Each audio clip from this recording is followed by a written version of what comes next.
Colligative property. There are 4 types of colligative property. 4 प्रकार का colligative property होता है। कौन कौन सा? Osmotic pressure, elevation in boiling point, depression in freezing point and lowering of vapour pressure. कितना प्रकार का कोलिगेटिव प्रॉपर्टी? 4 प्रकार का colligative property. Osmotic pressure, lowering of vapour pressure, elevation in boiling point, depression in freezing point. आगे पीछे कर सकते हैं आप। तो कोलिगेटिव प्रॉपर्टी डिपेंड्स किस पे करता है? किस पे डिपेंड करता है colligative property? Depends upon number of moles of solute and solvent.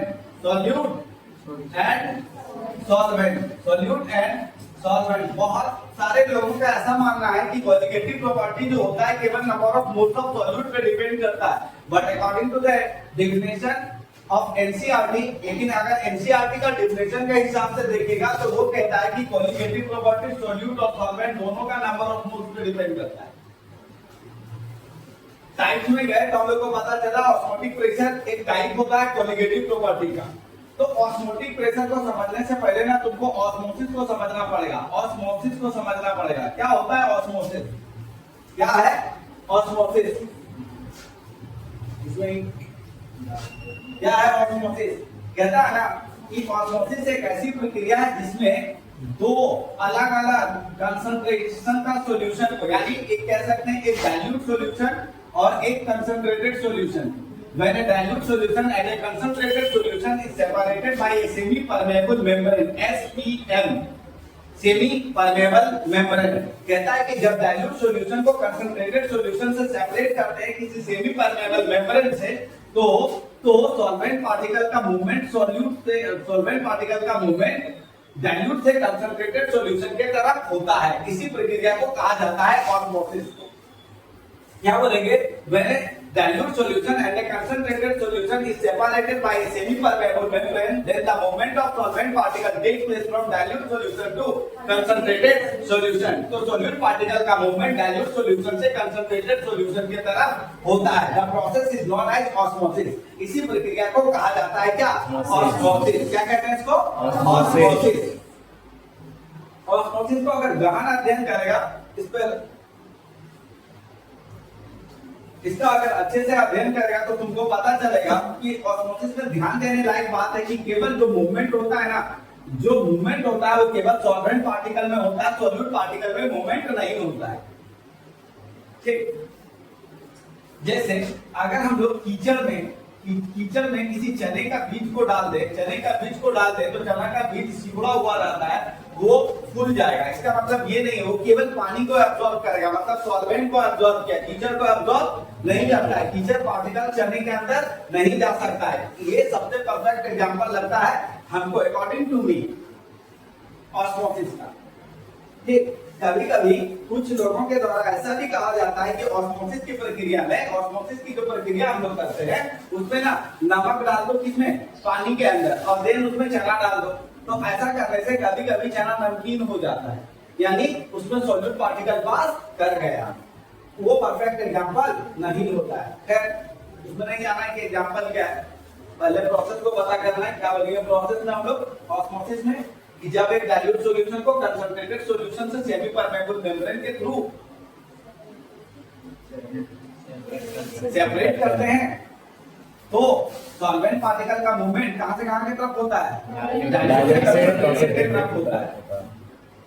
इसी प्रक्रिया को कहा जाता है ऑस्मोसिस। एसपीएम क्या है? एसपीएम का पूरा नाम होता है सेमी परमेबल मेम्ब्रेन। क्या नाम होता है इसका? Semi permeable membrane. Semi permeable membrane क्या होता है? सेमी परमेबल मेम्ब्रेन मतलब होता है झिल्ली, एक ऐसा मेम्ब्रेन जिससे होकर केवल सॉल्वेंट पार्टिकल पास कर सकता है, सॉल्यूट पास नहीं होता है। वैसे मेम्ब्रेन को हम लोग क्या कहते हैं? Semi permeable membrane. देखो, ऑस्मोसिस को रोकने के लिए जो मिनिमम प्रेशर होता है ना, मिनिमम प्रेशर, ऑस्मोसिस को रोकने के लिए जो मिनिमम प्रेशर लगाया जाता है ना, minimum pressure required to stop osmosis,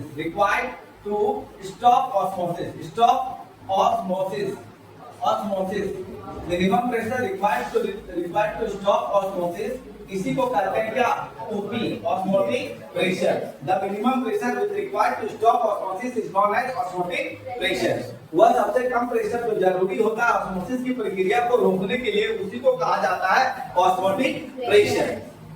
अगर ऑस्मोटिक प्रेशर से ज्यादा प्रेशर किसी लिक्विड के ऊपर लगा दोगे ना, तो प्रक्रिया रिवर्स हो जाएगी, मतलब सॉल्वेंट पार्टिकल आप कंसंट्रेटेड से कहां जाने लगेगा, डाइल्यूट के तरफ जाने लगेगा। कंसंट्रेटेड से कहां जाने लगेगा, डाइल्यूट के तरफ जाने लगेगा। इसी को कहते हैं हम लोग क्या, रिवर्स ऑस्मोसिस। क्या कहते हैं इसको, reverse osmosis. When pressure more than osmotic pressure is applied upon the surface of liquid, then the movement of solvent particle take place from concentrated solution to dilute solution. This is known as reverse osmosis. इसी को हम लोग क्या कहते हैं, reverse osmosis. अभी तक osmosis में हम लोग क्या सीखे, ऑस्मोसिस के बारे में कितना टॉपिक डील हुआ, पहले शुरू से देखो, रिवाइज करो। Colligative property, the property which depends upon number of moles of solute and solvent is known as colligative property. Osmosis, when a dilute solution and a concentrated solution is separated by a semi-permeable membrane, then the movement of solvent particle take place from concentrated solution to dilute solution, the concentrated dilute solution to concentrated solution. This phenomena is known as osmosis. इसी को हम लोग क्या कहते हैं, concentrated dilute से concentrated के तरफ जब सॉल्वेंट पार्टिकल का मूवमेंट होगा उसको हम लोग क्या कहेंगे, ऑस्मोसिस। ऑस्मोसिस कहेंगे। The pressure required to stop osmosis is known as osmotic pressure. और शुद्ध करके बोलेंगे, प्योर करके बोलेंगे तो क्या बोलेंगे, the minimum pressure required to stop osmosis is known as osmotic pressure. सबसे कम प्रेशर जो जरूरी होता है ऑस्मोसिस की प्रक्रिया को रोकने के लिए, उसको क्या कहते हैं, ऑस्मोटिक प्रेशर। अगर ऑस्मोटिक प्रेशर से ज्यादा प्रेशर अप्लाई किया जाए लिक्विड के ऊपर तो क्या होता है, when pressure more than osmotic pressure is applied upon the surface of liquid, then the process of osmosis get reverse. तो ऑस्मोसिस की प्रक्रिया क्या हो जाती है, रिवर्स हो जाती है। ऑस्मोसिस की प्रक्रिया क्या हो जाती है, रिवर्स हो जाती है। ऑस्मोसिस की प्रक्रिया रिवर्स हो जाती है and that's known as reverse osmosis. और इसी को हम लोग क्या कहते हैं, रिवर्स ऑस्मोसिस कहते हैं। क्या कहते हैं, रिवर्स ऑस्मोसिस कहते हैं। अगर दो सोल्यूटिव प्रेशर का वैल्यू सेम हो जाए तो उसको क्या बोलेंगे, आइसोटोनिक सॉल्यूशन। देखो ऑस्मोटिक प्रेशर के हिसाब से, ऑस्मोटिक प्रेशर के हिसाब से सॉल्यूशन को देखेगा तो सॉल्यूशन को मेनली तीन प्रकार में बांटा गया है। कौन कौन सा, isotonic solution, hypertonic solution, hypotonic solution. कौन कौन सा होता है, आइसोटोनिक सॉल्यूशन। मेनली कौन कौन सा होता है, ऑस्मोटिक प्रेशर के हिसाब से अगर सॉल्यूशन को डिफरेंशिएट किया जाए तो तीन प्रकार का सॉल्यूशन मिलेगा। कौन कौन सा, isotonic solution, isotonic, hypertonic, hypotonic. Isotonic, hypertonic, hypotonic. कौन कौन सा, isotonic, hypertonic, hypotonic. Isotonic, hypotonic, hypertonic और हाइपोटोनिक। आइसोटोनिक किसको बोलते हैं, आइसो एक ऐसा शब्द है जिसका मतलब सेम होता है। तो क्या बोलेंगे, if osmotic pressure value is same for two solution then these solutions are known as isotonic solution। अगर दो सॉल्यूशन है दोनों का ऑस्मोटिक प्रेशर का वैल्यू सेम है तो ऐसे सॉल्यूशन को हम लोग क्या कहते हैं, आइसोटोनिक सॉल्यूशन कहते हैं। क्या कहते हैं इसको हम लोग, आइसोटोनिक सॉल्यूशन कहते हैं। क्लियर। और अगर दो सॉल्यूशन है, एक का ऑस्मोटिक प्रेशर का वैल्यू दूसरे के ऑस्मोटिक प्रेशर के वैल्यू से ज्यादा है तो जिसका ज्यादा है उसको बोलेंगे हाइपरटोनिक, जिसका कम है उसको बोलेंगे हाइपोटोनिक। जिसका ज्यादा है वो हाइपर, जिसका कम है वो हाइपो। क्लियर। अब यहाँ पर देखिए एक टर्म आता है जिसको हम लोग कहते हैं डिफ्यूजन। क्या कहते हैं इसको, डिफ्यूजन। क्या होता है बेटा diffusion, diffusion is a process of intermixing of two or more substance. देखो दो या दो से ज्यादा सब्सटेंस जब आपस में एक दूसरे के साथ इंटरमिक्स करते हैं ना, तो इंटरमिक्सिंग का प्रोसेस को हम लोग क्या कहते हैं, diffusion. Diffusion is a process of intermixing of two or more substance. दो या दो से ज्यादा सब्सटेंस जब आपस में इंटरमिक्स करते हैं तो इस प्रक्रिया को क्या कहा जाता है, डिफ्यूजन कहा जाता है। बड़ा फेमस क्वेश्चन है इसमें, difference between osmosis and diffusion. Difference between osmosis and diffusion. Osmosis और डिफ्यूजन में डिफरेंस क्या होगा, तो सबसे पहला डिफरेंस क्या होगा, इसका खुद का डिफिनेशन क्या होगा, डिफिनेशन। डिफिनेशन क्या है, when a dilute solution and a concentrated solution is separated by a semi-permeable membrane, then the movement of solvent particle takes place from dilute solution to concentrated solution. The phenomena is known as osmosis. Diffusion में क्या लिखेंगे? It is a process of intermixing of two or more substances. Diffusion को sort करना है ना, तो बस बोलते हैं क्या बोलेंगे? When अच्छा diffusion सॉर्ट करना डिफरेंशियल तो बोल देंगे कि इसमें the movement of solvent particle only केवल इसमें किसका मूवमेंट होता है? सॉल्वेंट पार्टिकल का मूवमेंट होता है, जबकि इसमें किसका किसका मूवमेंट होता है? सॉल्वेंट और सॉल्यूट दोनों का मूवमेंट होता है। उसके बाद इसके लिए ऑस्मोसिस के लिए हम लोग को एसपीएम रिक्वायर्ड है, सेमी परमेबल के बिना नहीं हो सकता है। तो क्या बोलेंगे? तीन डिफरेंस देखेंगे। क्या बोलेंगे? Semi permeable membrane is required. इसमें सेमी परमेबल मेम्ब्रेन का जरूरत पड़ेगा, जबकि इसमें सेमी परमेबल मेम्ब्रेन का कोई जरूरत नहीं पड़ेगा, कोई जरूरत है भी नहीं और पड़ेगा भी नहीं। और तीसरा पहला डिफिनेशन और तीसरा इसमें क्या कर रहे हैं हम लोग? इसमें किसका मूवमेंट होता है? सॉल्वेंट। पहला डिफिनेशन तो होगा, उसमें क्या बोलेंगे? इसमें मूवमेंट किसका होता है? सॉल्वेंट का मूवमेंट होता है। इसमें क्या होता है? सॉल्यूट और सॉल्वेंट दोनों का मूवमेंट होता है। उसके बाद चौथा इसमें क्या करेंगे? अगर एक को कट भी कर दे तो एक भूल भी जाए तो क्या कहेंगे? ये क्या है? वन वे प्रोसेस है। कैसा प्रोसेस है? वन वे प्रोसेस है। One way process, one way process. ये एक वन वे प्रोसेस होता है, जबकि ये कैसा होता है? ये एक टू वे प्रोसेस है। कैसा है? Two way process. Solute solvent से सॉल्वेंट सॉल्यूट से कन्वर्ट होते रहता है, मतलब चेंज करते रहता है अपना पोजीशन को। अच्छा, एक बड़ा फेमस सा बात कहता है कि क्या एप्लीकेशन है रिवर्स ऑस्मोसिस का? Application of reverse osmosis, application of reverse osmosis किसी को याद है? बताया हुआ था application of reverse osmosis, application of reverse osmosis, osmosis, application of reverse osmosis. क्या होता है एप्लीकेशन रिवर्स ऑस्मोसिस का? तुम्हें drinking water from sea water, तुम्हें drinking water from sea water याद आया? रिवर्स ऑस्मोसिस, तुम्हें drinking water from van't Hoff's equation. क्या होता है बेटा वेन हॉफ्स इक्वेशन? देखो तो क्या कहता है वेन हॉफ्स इक्वेशन? एक गैस इक्वेशन पढ़े थे हम लोग 11 में, Pv equal to nRT, Pv equal to nRT, where P is pressure, यहाँ P क्या है? प्रेशर है। तो देखो बुद्धिमान लोग क्या करता है ना, एक ही इक्वेशन को दो तीन बार अलग अलग तरह से पलट के बोलता है। ठीक, एक ही चीज को दूसरे जैसा वो रिप्रेजेंट करता है। तो कुछ यहाँ पर भी उसी तरह का है। तुम पढ़े थे Pv equal to nRT gas equation, यहाँ P की जगह कर लो क्या? Pi V equal to nRT। ये क्या हो गया? Van't Hoff's equation. यहाँ पर हम लोग लिख सकते हैं equation 1, equation 1 is known as, equation 1 is known as van't Hoff's equation. Equation 1 को हम लोग क्या कहते हैं? वेन हॉफ्स इक्वेशन कहते हैं, वेन हॉफ्स इक्वेशन कहते हैं। यहाँ पर होता क्या क्या है ये देख लेते हैं। जहाँ पर पाई रिप्रेजेंट्स ऑस्मोटिक प्रेशर, जहाँ पर पाई ऑस्मोटिक प्रेशर को रिप्रेजेंट करता है, V वॉल्यूम को रिप्रेजेंट करता है, वॉल्यूम। वॉल्यूम जब हम लोग लिखते हैं ना तो यहाँ थोड़ा केयरफुल रहना, समझा? ज्यादातर केस में पूरा सॉल्यूशन अगर पढ़ते हैं तो हर जगह पर, ज्यादातर जगह पर, हर जगह ही कह सकते हैं ऑस्मोटिक प्रेशर को छोड़ करके वॉल्यूम किस में लेते हैं हम लोग? ml में लेते हैं। लेकिन यहाँ पर वॉल्यूम किस में लेना है हम लोग को? लीटर में लेना है। किस में लेना है? लीटर में। तो यहाँ जब भी आप किसी इक्वेशन को लिखते हैं ना तो उस इक्वेशन में कौन सा चीज किस यूनिट के साथ लेना है ये जानना बहुत जरूरी है, तो न्यूमेरिकल गलत हो जाएगा। और यहाँ पर n इक्वल टू क्या हो जाएगा? यहाँ पर नंबर ऑफ मोल ऑफ, फिर यहाँ केयरफुल रहना, सिर्फ n लिखता है लेकिन n से यहाँ पर तुमको याद रखना पड़ेगा कि number of moles of solute का बात कर रहा है। किसका बात कर रहा है? Number of moles of solute का। क्योंकि ज्यादातर इक्वेशन जब हम लोग बनाते हैं ना तो उसमें सॉल्यूट को हम लोग यहाँ पर किससे रिप्रेजेंट किए? B से। किससे रिप्रेजेंट किए? B से। उस हिसाब से हम लोग को क्या लिखना चाहिए था? Pv equal to nVRT। अच्छा, R क्या है यहाँ पर? Gas constant. R क्या है यहाँ पर? Gas constant. गैस कांस्टेंट, और टेम्परेचर यहाँ पर कौन सा है? Absolute temperature. कौन सा है?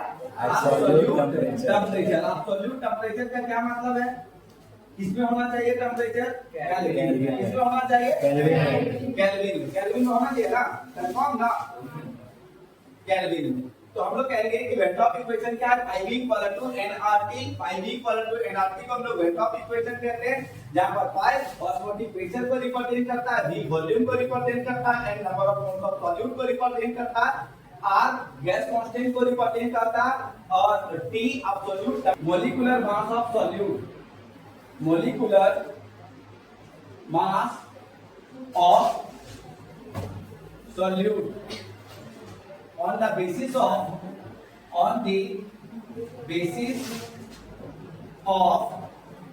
OP, ऑस्मोटिक प्रेशर के हिसाब से हम लोग को क्या कैलकुलेट करना है? मोलिकुलर मास कैलकुलेट करना है। किसका? सोल्यूट का। किसका मोलिकुलर मास कैलकुलेट करना है? सोल्यूट का। सोल्यूट का मोलिकुलर मास कैलकुलेट करना है। देखो यहां पर एन दुनिया में किसी सब्सटेंस का नंबर, अगर तुमको नंबर ऑफ मोल अगर पता है तो तुम समझ लो तुमको पता है वेट बाय मोलिकुलर वेट, या फिर ऐसे कह सकते हैं Np इक्वल टू क्या होता है? वेट बाय मोलिकुलर वेट, यानी N इक्वल टू होता है number of moles equal to weight by molecular weight. तो number of moles of solute equal to क्या हो जाएगा? Weight of solute by molecular weight of solute. तो इसी concept का यूज करेंगे। सबसे पहले हम लोग क्या जानते हैं? वी नो, हम लोग जानते हैं, क्या जानते हैं हम लोग? Pi B equal to NRT. Pi B equal to N B R T कर देते हैं यहाँ पर एन बी आर टी। देखो जब भी हम लोग किसी चीज को डेराइव करते हैं ना, तो डिरिव से मतलब कोई बहुत फेमस इक्वेशन आता है उसका सहारा लेते हैं। तो यहाँ पर हम लोग क्या किए? पाई बी इक्वल टू एनआरटी हम लोग जानते हैं। अब इससे हम लोग डेराइव करेंगे तो यहाँ पर क्या हो जाएगा? Pi B equal to NB के जगह पर हम लोग क्या लिख सकते हैं? W B by MB into यहाँ पर क्या हो गया? आरटी, और यहाँ पर लिख देंगे, क्या लिख देंगे? NB equal to W B by MB, और ये क्या हो गया? Weight of solute. क्या है ये? Weight of solute. और नीचे भी क्या हो जाएगा? Molecular weight of solute. ये क्या हो गया? सॉल्यूट का मोलिकुलर वेट ऑफ सॉल्यूट। अब यहाँ पर देखो एमडी हम लोग को कैलकुलेट करना है, तो एमडी को इधर लेके चले जाओ, और ये पाई बी जो है इधर लेके आ जाओ, तो यहाँ हो जाएगा डब्ल्यू बी। यहाँ पर क्या बच गया? W B into R T by यहाँ पर क्या हो गया? Pi B. तो यहाँ से आप मोलिकुलर वेट ऑफ सॉल्यूट आसानी से कैलकुलेट करने जाकर डाल दिया होगा।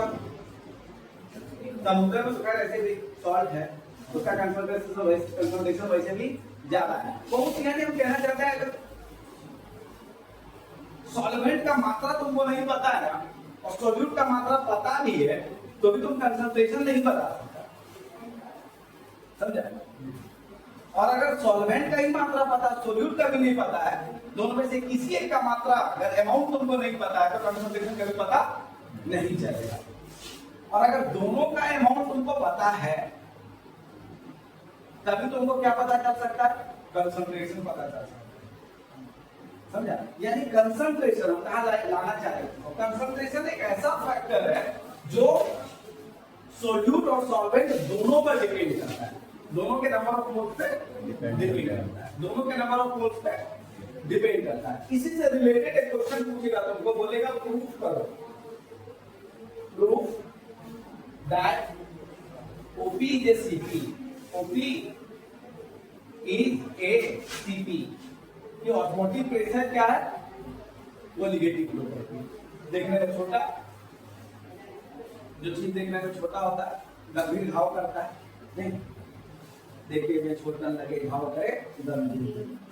तो क्या बोलते हैं? प्रूव करो कि ऑस्मोटिक प्रेशर एक कॉलिगेटिव प्रॉपर्टी, सिद्ध करना है कि ऑस्मोटिक प्रेशर एक कॉलिगेटिव प्रॉपर्टी है। तो किसी तरह से अगर तुमका कंसंट्रेशन तक इसको लेके चले गए इक्वेशन से कंसंट्रेशन का, तो प्रूफ हो जाएगा। क्या कि कंसंट्रेशन दोनों पे डिपेंड करता है, number of moles of solute और सॉल्वेंट। तो यहाँ पर देखो फिर से रिकॉग्नाइज इक्वेशन से चलो, वेंटॉप इक्वेशन वी नो क्या होता है? Pi B equal to N R T. अब यहाँ पर कर सकते हैं pi equal to N R T by V, यानी अब पाई इक्वल टू, अगर हम लोग इसको थोड़ा सा सेपरेट करके चले थोड़ा सा सेपरेट करके चलेंगे। यहाँ पर कर दे क्या n by v into RT और n by v किसको रिप्रेजेंट करता है यानी मोलर कंसंट्रेशन को। किसको मोलर कंसंट्रेशन को। तो अब हम लोग कह सकते हैं कि ऑस्मोटिक प्रेशर डिपेंड करता है मोलर कंसंट्रेशन पे। हम लोग यहाँ पर लिख देंगे क्या इक्वेशन 1 और यहाँ पर लिख देंगे फ्रॉम इक्वेशन 1 से इट इज क्लियर इक्वेशन 1 से क्लियर है that osmotic pressure depends upon molar concentration. Osmotic pressure molar concentration पे डिपेंड करता है। ऑस्मोटिक प्रेशर किस पे डिपेंड कर रहा है मोलर कंसंट्रेशन पे which depends upon number of moles of solute and solvent. जो number of moles of solute और सॉल्वेंट पे डिपेंड करता है हेंस ओपी इज इसलिए